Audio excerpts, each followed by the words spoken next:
Desculpe incomodá-los no meio deste jantar adorável. Só quero dizer duas coisas. Espero não ter acordado vocês. Porque fui eu quem bati na porta ontem à noite. Acabamos nos perdendo, então chegamos muito tarde. Desculpem-me por isso. Nós não nos conhecemos. É assim nas férias. Mas eu quero conhecer vocês, pois todos aqui parecem ser gentis e bonitos. Eu gostaria de fazer um brinde a vocês. À Itália, é claro. À comida, claro.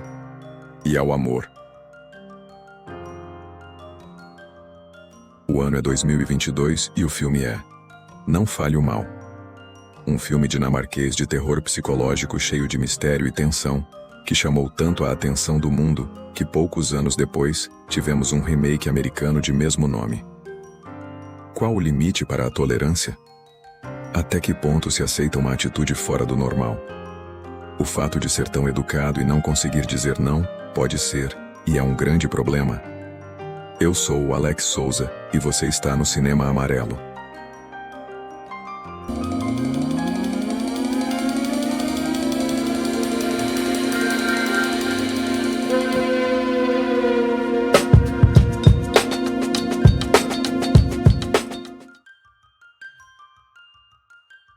Em Não Fale o Mal, o diretor Christian Tafdrup nos apresenta um casal e sua jovem filha de férias na Itália, e lá encontram com uma família que a princípio demonstram muito carisma e afinidade com eles. Nasce uma amizade quase que instantânea, e os levam a pouco tempo depois a aceitarem um convite para um final de semana na casa desses novos amigos. Uma casa rústica numa região distante e bem isolada. O que parecia ser uma oportunidade para o casal desfrutar de momentos de paz e tranquilidade, acaba se tornando uma experiência perturbadora. Seus anfitriões começam a revelar comportamentos bem questionáveis e fazem o casal se perguntar se deveriam ter aceitado o convite para ir até aquele local tão longe de tudo e de todos. Neste que foi somente o terceiro filme do diretor Christian Tafdrup, tendo dirigido O Pais em 2015 e Uma Mulher Horrível em 2017. Em Não Fale o Mal, o diretor trouxe uma narrativa inquietante e muito tensa, demonstrando que mesmo em cenas das mais convencionais, como um jantar, ou uma simples criança num escorrega, podem se tornar momentos muito desconfortantes e imprevisíveis.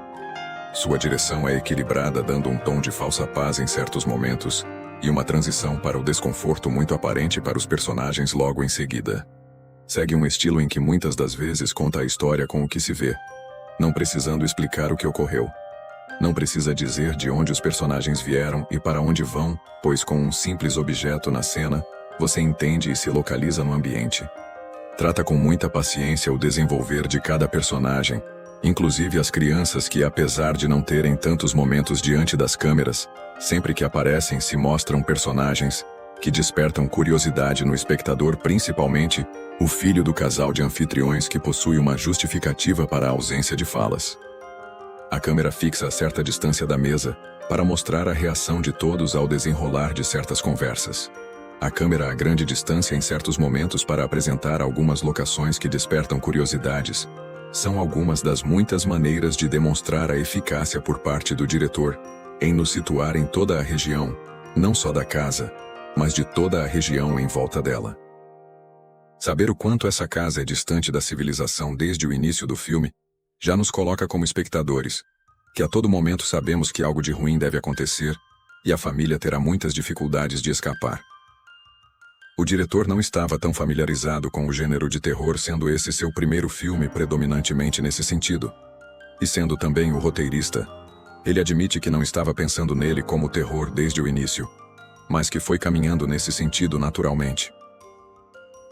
Saber que filmes como Corra, Hereditário, entre outros, misturam questões sociais além de só terror, deixou-o mais confortável em seguir nesse rumo. O diretor também conta que a inspiração para o filme se deu graças a algo real que aconteceu em sua vida. Quando esteve na Itália, ocorreu como no filme. Ele trocou e-mails com um casal que realmente o convidou para sua casa, e ele pensou sobre o assunto. Por fim, decidiu que não iria. Tal situação lhe fez pensar o que poderia ter ocorrido nesse caso, e daí surgiu o pontapé inicial para o roteiro. O elenco é um dos maiores destaques. O ator Morten Burian que faz o pai Bjorn, e sua esposa Louise, interpretada pela atriz Sidsel Sim-Kosh, são o que mais se destaca, já que suas interações como casal, desde o princípio, nos apresenta a situação que o casamento dos mesmos se encontra. O desconforto por parte de Louise é muito mais aparente, enquanto que Bjorn parece ter sido o elo que o casal dos antagonistas precisava para levar a família até a casa. Bjorn parece estar vivendo um momento delicado em sua vida, em que, ao internalizar demais seus sentimentos, acaba se afastando um pouco da mulher e filha. Não significa que não as ame, mas pelo contrário, há muito sentimento em Bjorn. O ator demonstra isso de forma bem natural, mesmo nos momentos de silêncio e fraqueza, diante do outro homem que o intimida com atitudes e palavras que o deixam por vezes se sentindo menor e sem reação a certas situações. Os dois atores têm raízes bem firmes no teatro e destacavam muito neste segmento, e foi uma grande oportunidade para demonstrarem mais de seu potencial, principalmente Morten, por ser seu primeiro papel como protagonista, o que não foi nenhum tipo de dificuldade devido à sua brilhante atuação, já que nos testes de elenco foi o primeiro a chegar, e o diretor já sentia que ele seria o ator ideal para o papel. A filha do casal, vivida por Liva Forsberg, se chama Agnes, e não tem tanto destaque, mas não por causa da atriz, mas pelo roteiro que prefere focar mais na interação dos adultos da casa. A outra criança é a Belle, do ator Marius Damslev. Esse sim tem um momento que merece ser destaque por ser peça fundamental em toda a história, e através de suas atitudes vemos muitas das vezes o estopim para as reações de seus pais. Pais esses vividos de forma excelente por Fedja Van Wet e Carina Smulders. Patrick e Karin são um casal com grande carisma e facilidade para fazer amizades com formas eficazes de se aproximar das pessoas. O esforço de demonstrar aos convidados que eles querem que fiquem na casa é notório, e suas peculiaridades e modos excêntricos de se portar na rotina da casa chamam a atenção dos convidados, mas mesmo quando são confrontados com algo que fazem, ainda têm reações que demonstram confiança e nenhum tipo de senso de preocupação quanto ao julgamento dos outros, quanto a seus hábitos diferenciados. É um ótimo trabalho por parte desses dois atores, principalmente de Karin, quando em momentos de mudança de humor e atitudes inesperadas.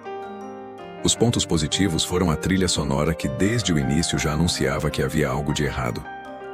Quando em cenas triviais da família apenas parada num local e nada aparente ocorria, a trilha era tensa e angustiante, quase como um prenúncio do que havia de vir.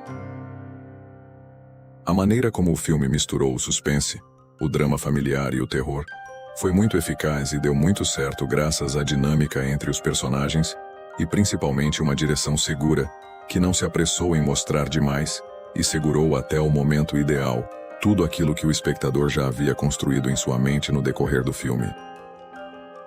De negativo ficaria tão somente o dado momento de decisões mal tomadas por parte do casal, principalmente a constante passividade dos mesmos diante de certas situações que muitos não aceitariam de forma alguma.